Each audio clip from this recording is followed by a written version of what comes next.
વાવ થરાદ જિલ્લામાં એક સરકારી અધિકારીએ મહિલાઓ સાથે ગેરવર્તન અને અપમાનજનક વર્તન કર્યું હોય તેવા ગંભીર આક્ષેપો સામે આવતા જ મામલો ચર્ચામાં આવ્યો છે।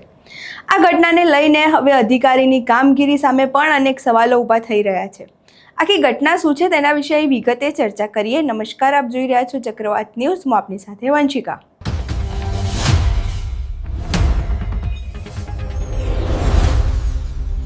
મળતી માહિતી મુજબ જાહેર શૌચાલયના મુદ્દે રજૂઆત કરવા ગયેલી મહિલા સાથે અધિકારીએ યોગ્ય રીતે વાત ન કરી હોવાનું અને અપમાનજનક શબ્દો બોલ્યા હોવાના આક્ષેપો કરવામાં આવ્યા છે। આટલું જ નહીં, અધિકારીએ ધમકીભર્યું વર્તન કર્યું હોવાના પણ દાવા કરવામાં આવ્યા। સાથે જ અધિકારી સામે ભ્રષ્ટાચાર અને સામાન્ય લોકો તેમજ પત્રકારો સામે ગેરવર્તન કરતા હોય તેવા પણ આક્ષેપો કરવામાં આવ્યા છે। અહીં સાંભળીએ રજૂઆત કર્યા બાદ મહિલાઓ શું કહી રહી છે। ચાર રસ્તા થરાદ આપણે ચાર રસ્તા સંડાસ બાથરૂમની ખૂબ તકલીફ પડે છે।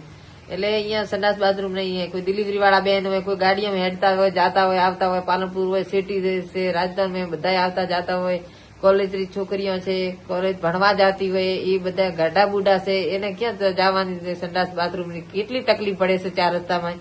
એટલે એના સાથે અમે લઈને બધા અહીંયા ગયા હતા કલેક્ટર ઓફિસે। કલેક્ટર ઓફિસે જાની કલેક્ટર અમને વળતી આપી। અરજી તો મારી ના લીધી, પણ અમને કેવી વળતી આપી ઉપરથી કે તમારે અમારે શું ઉખાડી લીશો, અમારો શું ઉખાડી લીશો કે તમને એવી વળતી અમને આપી છે। એને ઘરે માં દીકરી ની હોય, બેન દીકરી ની હોય, એવી રીતે અમારા સાથે વર્તન કર્યું છે। એટલે પ્રેમથી અમને સમજા છે કે મારી બહેનો છો, તમે ભલે આવી, અમે તમારી અરજી સાંભળો છો, અમે બધા સાથે મળીને વાત કરો છો, એવું તો નહીં, પણ ઉપરથી અમને કે તમે શું મારો ઉખાડી લીશો રોય। એટલે ગળીના ગુંડા હોય ને એવી રીતે અમારે વાત કરી છે। જાની કલેક્ટરે એવી વાત કરી છે, એવી વાત ના કરાય। ગળીના થરાદ વાવ જિલ્લા અમીના ચાર રસ્તે અમારે જાદરુબાદ બનાવેલા હતા, એ હટાઈ નાખ્યા। તો અમે માંગણી કરવા ગયા અરજી લે કલેક્ટર ઓફિસમાં ગયા તો સાહેબ કીધું કે બેન તમારા મોબાઈલ બધા અહીંયા મૂકી દો। તો બેન એક કીધું કે એક તો મોબાઈલ અમારી જોડે જોઈએ ને, તો એ કે રજા જાની સાહેબ કલેક્ટર પાસે રજા લઈ આવ તો મોબાઈલ મળે। તો અહીંયા રજા લેવાના અંદર વાત કરવા ગયા, તો એ તો જેવું તેવું બોલવા માંડ્યું ને ગાળા કાઢવા માંડ્યું। તો એવો કલેક્ટર સાહેબ આપણે જાની સાહેબ કલેક્ટર એવો બોલે, એની શરમ છે તો અમારી કોઈ શરમ ઇજ્જત છે જ નહીં। એની ઇજ્જત છે ને તો અમારી ઇજ્જત છે। બૈરા માણસ હોય કામ તો પડે ને, અહીંયા ઓફિસે જવું પડે ને।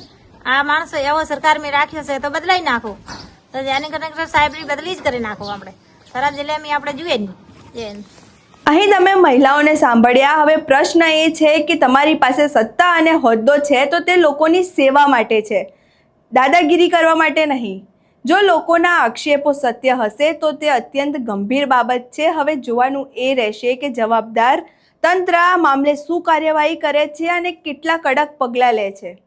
અહીં તમે આખી ઘટના સાંભળી। આ ઘટનાને લઈને તમારા શું મંતવ્યો છે? શું અધિકારીને કેટલી કડક સજા મળવી જોઈએ કે તંત્રએ કેટલા કડક પગલાં ભરવા જોઈએ?